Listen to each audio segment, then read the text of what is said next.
মায়ের পেট থেকে মানুষ ভূমিষ্ঠ হয়ে আসে যেরকম নিষ্পাপ হয়ে, সেরকম নিষ্পাপ হয়ে যাবে মানুষ তিনটি আমল করলে। নবী আলাইহিস সালামের 3 হাদিসে এই 3টি আমলের কথা বর্ণিত হয়েছে। সহিহ মুসলিমের এক হাদিসে আসছে, নবী আলাইহিস সালাম বলেছেন, মান হাজ্জা ফালাম ইয়ারফুস ওয়ালাম ইয়াফসুক রাজাআ কায়াউমিন ওয়ালাদাতহু উম্মু। যে ব্যক্তি হজ করলো আর হজ করতে গিয়ে নারীঘটিত বা সেক্সুয়াল কোনো অপরাধে অন্যায় জড়ালো না, নিজের লজ্জাস্থানকে হেফাজত করলো আর অন্য সাধারণ কোনো গুনাহ অপরাধও করলো না, এই ব্যক্তি হজ করে যখন আসবে সে মায়ের পেট থেকে ভূমিষ্ঠ হয়ে যেরকম একটা শিশু নিষ্পাপ অবস্থায় আসে ওরকম নিষ্পাপ হয়ে আসবে। তাহলে একটি আমল পেলাম, যে আমলটি হলো হজ করা, যে হজে কোনো কি থাকবে না, সেক্সুয়াল অপরাধ থাকবে না এবং অন্য কোনো গুনাহ থাকবে না।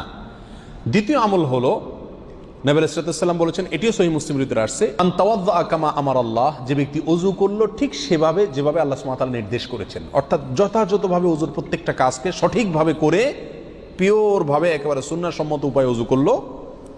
ওয়াকামা, এরপরে দাঁড়ালো, ফাসাল্লা, এরপরে সালাত আদায় করলো, ওযুর 2 রাকাত সালাত আদায় করলো।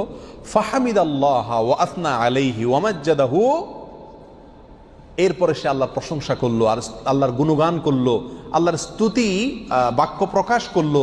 আল্লাহ তাকে অনেক নিয়ামত দিয়েছেন, এই যে সালাত, এই যে ওযু, এই যে ইসলাম, নিয়ামত দিয়েছেন আল্লাহ তাআলা। এর জন্য আল্লাহর কাছে একবারে অন্তরের গভীর থেকে আল্লাহর প্রতি প্রশংসা প্রকাশ করলো, আলহামদুলিল্লাহ বলল, আল্লাহর স্তুতি এবং গুণগান সে প্রকাশ করলো, বলল ওয়াফাররাগা কলবাহু লিল্লাহ, আর তার অন্তরকে আল্লাহর জন্য খালি করে নিল। আল্লাহর জন্য খালি করা বলতে অন্তরে দুনিয়ার বড়ত্ব, দুনিয়ার মোহ, দুনিয়ার নেশা, কোনো কিছুর প্রতি টান, যত কিছু থাকে সব কিছুকে তুচ্ছ করে আল্লাহ সুবহানাহু ওয়া তাআলার ভালোবাসা, আল্লাহর আনুগত্য, আল্লাহর প্রতি ঈমান, আল্লাহর প্রতি ভালোবাসা, এটাকে অন্তরের সর্বোচ্চ মাত্রায় স্থান দিল।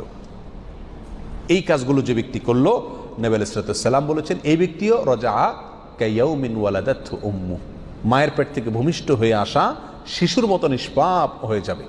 3 নম্বর আমল হলো, আল্লাহ সুবহানাহু ওয়া তাআলা বলেছেন হাদিসে কুদসিতে, ইযাবতালাইতু আবদাম মিন ইবাদি, আমি যখন আমার কোনো ইমানদার বান্দাকে কোনো একটা বিপদে ফেলি, কোনো একটা মুসিবতে ফেলে তাকে আমি পরীক্ষা করি, ফাহামিদানি ওয়া সাবারা আলা মা বালাইত, এরপরে যদি সে আমার প্রশংসা করে ওই বিপদে পড়েও এবং সবর করে, আমি যে বিপদ দিয়েছি সেই বিপদে খুশি মনে যে আল্লাহ আমাকে পরীক্ষা করছেন, এই চিন্তা থেকে সবর করে এবং আমার প্রশংসা করে, তো নবী আলাইহিস সালাম বলেছেন, এই ব্যক্তিও রাজাআ কায়াউমিন ওয়ালাদাতহু উম্মু, মায়ের পেট থেকে ভূমিষ্ঠ হয়ে আসা শিশুর মতো নিষ্পাপ হয়ে যায়।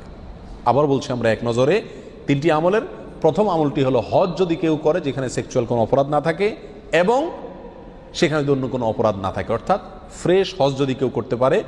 2 নম্বর হলো, যে ব্যক্তি ওযু করে সুন্নাহসম্মত উপায়ে সঠিকভাবে, এরপরে সালাত আদায় করে, এরপর আল্লাহর প্রশংসা করে, গুণগান বর্ণনা করে, এরপরে অন্তরে আল্লাহ সুবহানাহু ওয়া তাআলাকেই একমাত্র স্থান দেয়, আল্লাহর জন্য অন্তরকে খালি করে, অন্য সব কিছুকে তুচ্ছ করে ফেলে নিজের অন্তর থেকে, এই ব্যক্তিকে আল্লাহ সুবহানাহু ওয়া তাআলা ওই নিয়ামত দান করেন, অর্থাৎ মায়ের পেট থেকে বিমুষ্ট হয়ে আসা শিশুর মতো মাফ করে দেন।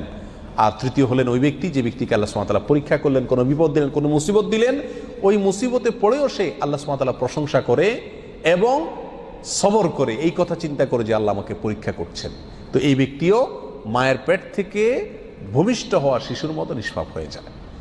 তৃতীয় হাদিসটি মুসনাদে আহমদে বর্ণিত হয়েছে আর প্রথম 2টি হাদিস সহিহ মুসলিমে বর্ণিত হয়েছে। আল্লাহ তাআলা আমাদের সবাইকে আমলগুলো যথাযথভাবে করার তৌফিক দান করুন। তবে মনে রাখতে হবে, বড় কোনো অপরাধ যদি কেউ করে থাকে তাহলে সেটা থেকে মুক্তির বা সেটা মাপ পাওয়ার একমাত্র উপায় হলো তওবা করা, খাঁটি অন্তরে ওটা না করার জন্য প্রতিজ্ঞা করা, পিছনে যা করা হয়েছে তার জন্য ক্ষমা চেয়ে লজ্জিত হওয়া, তাহলে ইনশাআল্লাহ বিইذনিল্লাহ সব গুনাহগুলো থেকে কি পাওয়া যাবে, মাপ পাওয়া যাবে। আল্লাহ তাআলা আমাদের সবাইকে সমস্ত গুনাহগুলোকে মাফ করে তারপর দুনিয়া থেকে যাওয়ার তৌফিক দান করুন।